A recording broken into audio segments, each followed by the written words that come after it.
Halo semuanya, kembali lagi bersama saya Michael. Di video kali ini kita akan ngomongin tentang 3 event penting nih untuk Bitcoin di minggu ini. Jadi ini adalah bisa dibilang momen penentuan juga untuk Bitcoin, karena kita lihat ini nanti ada dari diskusi beberapa external factor gitu. Jadi kita bisa lihat event-event penting yang bisa terjadi, yang bisa mempengaruhi market crypto itu gimana nasibnya sampai akhir tahun ini. Kira-kira seperti itu ya. Nah, mungkin kita akan langsung masuk dulu ke dalam market update hari ini. Kita lihat pergerakannya, baru nanti kita diskusikan tentang event. Kita juga akan diskusikan tentang indikator baru, teknikal gitu ya. Lalu kita bahas juga analisa teknikal. Jadi cukup padat sih sebenarnya untuk video kali ini.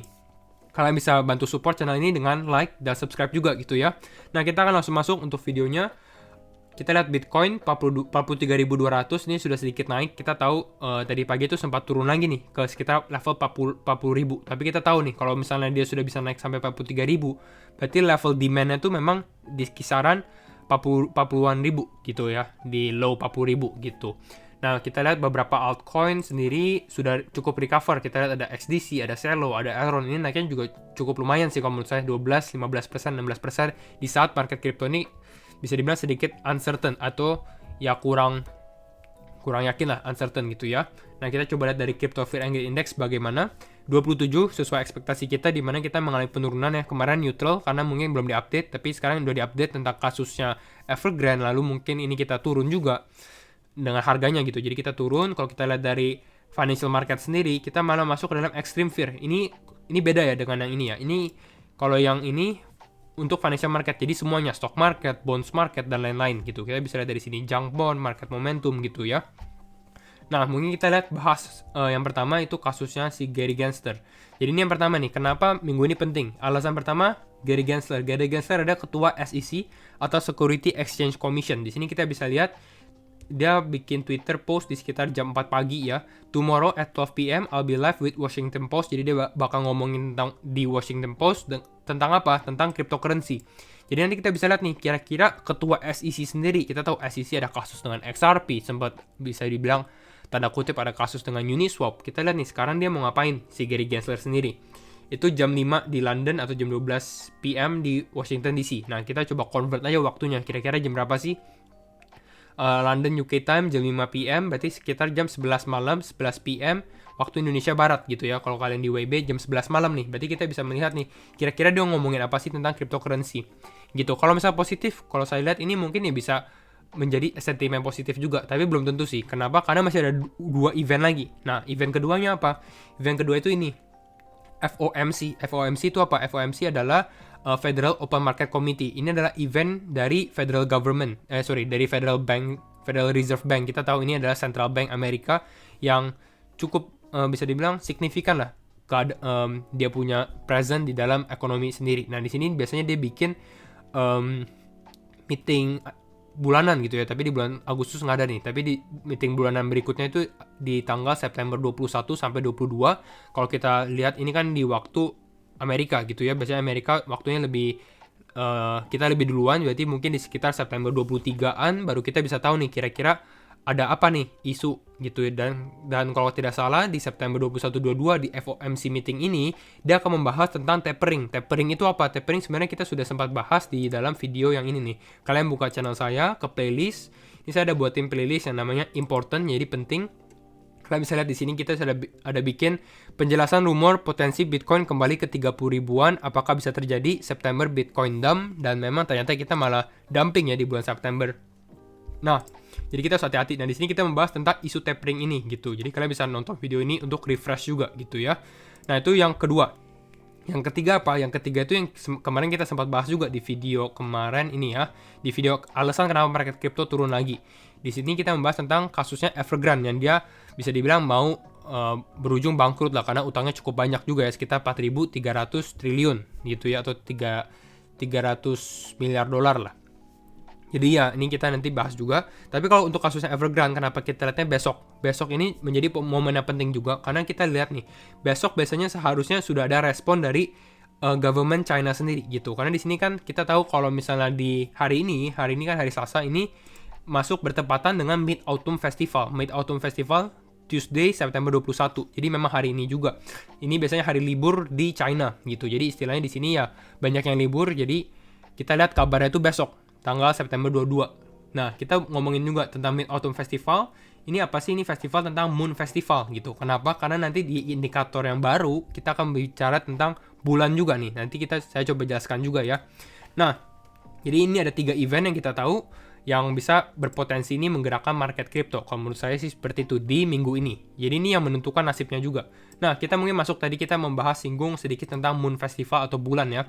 Jadi saya kasih tahu ke kalian ini indikator baru. Jadi ini mungkin beberapa kalian udah tahu juga, mungkin dari beberapa kalian percaya nggak percaya juga sih. Namanya adalah MP atau Moon Phase ya. Kalian bisa lihat di TradingView, sebenarnya ini gratis juga dari indikator. Kalian cek, ini namanya Moon bulan ya, Moon Phases gitu. Kalian bisa klik, nah ini keluar nih kayak gini.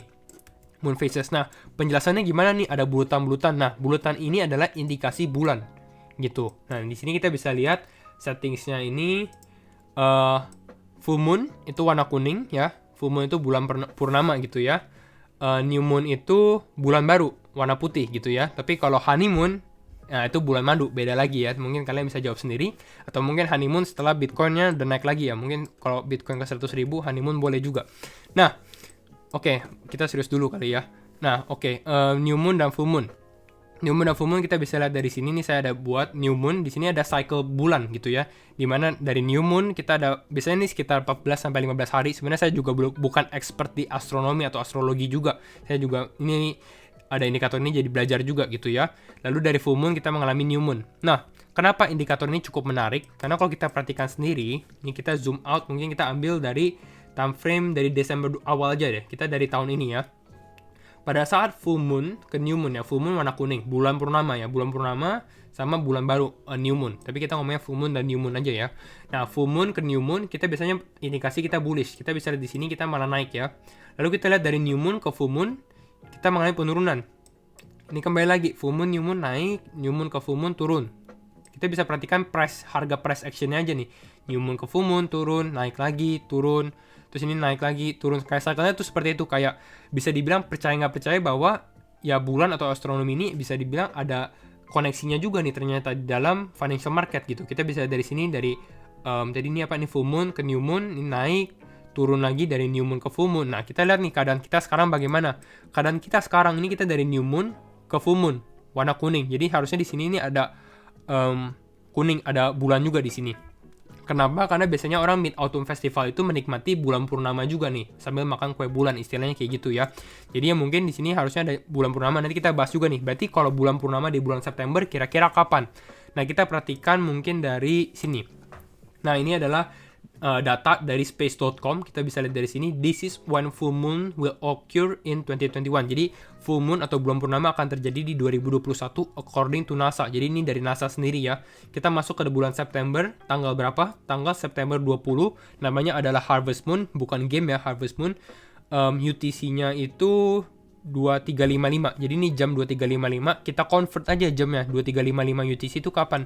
2355 UTC itu sama dengan 11.55 PM gitu ya. Di waktu Indonesia Barat itu sekitar jam 7 pagi September 21. Jadi harusnya hari ini September 21 itu full moon terjadi gitu. Nah, kita masukin lagi nih. Oke, kita udah tahu nih jam itu jam 7 pagi hari ini. Mungkin kita zoom nih. Jam 7 pagi hari ini apa yang terjadi? Kita zoom hari ini jam 7 pagi hari ini ya. Kita perhatikan di sini jam 7 pagi. Ini mungkin kita zoom lebih dekat lagi nih. Nah, kita bisa perhatikan. Ini jam 7 pagi. Kalian bisa lihat fokus di bawah di sini 21 September jam 7 gitu ya. Berarti ini jam 7 pagi kita malah turun. Berarti ini memang indikasi kita reach the bottom. Jadi ada yang bilang, beberapa analis juga bilang bahwa 40.200 ini adalah kita punya bottom. Kita nggak akan turun ke 38.500. Pendapat saya bagaimana, nanti kita mungkin diskusi di analisa teknikalnya sendiri gitu. Berarti ini ada satu indikasi bahwa ini mungkin kita bisa reach the bottom juga. Dan after this kita bisa mengalami upside lah istilahnya. Nah, kita kembali ke time frame 1 jam.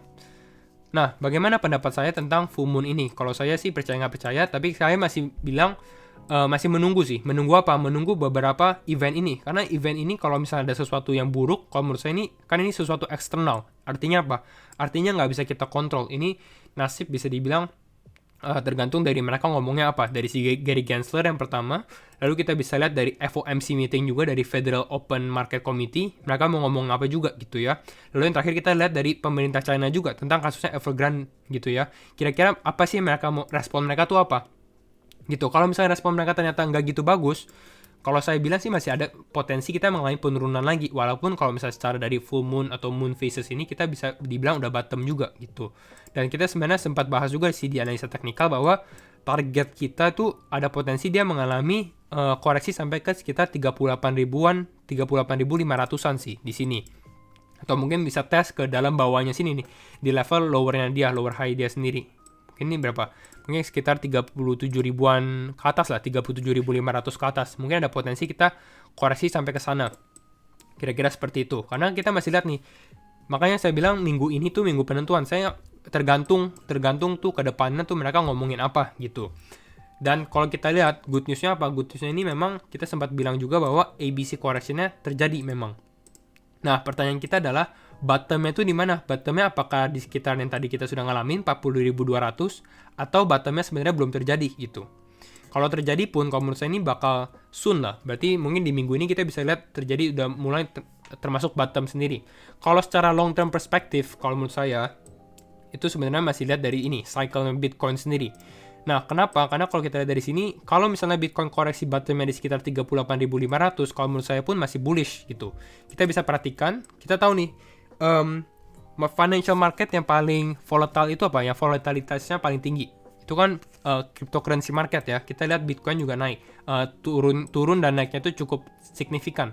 Nah, kita bisa perhatikan nih, dari awal 2021 lagi. Kita kalau koreksi, ini kan lagi di uptrend juga nih. Kita bisa perhatikan ini lagi uptrend juga. Kita lagi naik istilahnya ya. Nah, koreksi kita pun juga bukan koreksi 5%, tapi ini koreksinya sekitar 29% nih. Lalu kita mengalami koreksi lagi 26%. Kita mengalami koreksi lagi 18%. Mengalami koreksi lagi 28%, walaupun ini udah karena kita nggak berhasil membentuk lower high di sini gitu ya. Kita makanya mengalami penurunan. Tapi kita lihat koreksinya pun juga cukup dalam. Kalau ini kan bisa dibilang kayak ada fat down dan lain-lainnya juga gitu ya. Nah, kalau kita perhatikan lagi di sini, turunnya tuh bisa sampai 30%. Nah, kita hitung juga nih, penurunan kita sekarang itu berapa? Kalau penurunan kita sekarang, itu dari atas ini, kemarin 52.000 ke bawah, ini masih sekitar 24%. Jadi kalau kita bandingkan dengan lain, ini masih termasuk dalam kondisi yang normal, kita mengalami penurunan seperti ini. Ataupun kalau misalnya tadi saya bilang bisa ke 38.500-an, ini berapa? Ini sekitar 27%, masih termasuk ya bisa dibilang normal lah. Nah, mungkin yang akan menjadi was-wasan, saya akan cukup berwas-wasan juga, maksudnya istilahnya wanti-wanti atau lebih berhati-hati itu ketika kalau misalnya Bitcoin ini bisa turun sampai ke bawah sini nih, ke level di bawah lower high-nya dia di sini, di sekitar 37.500-an. Nah, kalau dia sudah di bawah sini, ini agak serem, walaupun saya bilang kalau di sini pun masih ada potensi kita naik lagi sih. Yang lebih serem lagi tuh kalau misalnya kita sudah nggak kuat nih level support kita di bawah sini. Tapi kita doakan nggak terjadi lah istilahnya kita mengalami penurunan lagi. Jadi untuk sekarang harusnya masih oke. Dan kalau kita perhatikan lagi di kuartal 4, kalau misalnya seperti ini, biasanya kita September mengalami merah gitu ya. September biasanya merah. Lalu kita kalau perhatikan di kuartal 4 sendiri, biasanya tuh kita hijau. Kita bisa perhatikan di bulan Oktober, November, biasanya tuh kita mengalami hijau yang cukup drastis juga.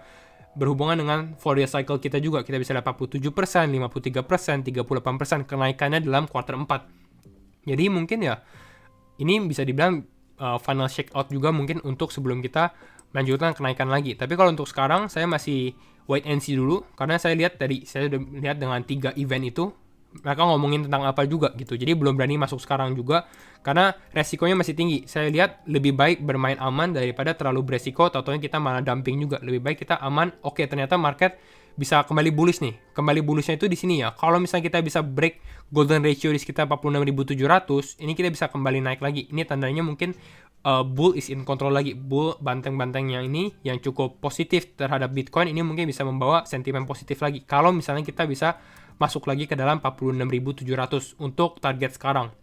Kira-kira seperti itu. Itu saja sih video dari saya untuk hari ini. Kalian bisa bantu like, comment, dan subscribe di video ini kalau kalian belajar hal baru. And see you in the next video. Bye-bye.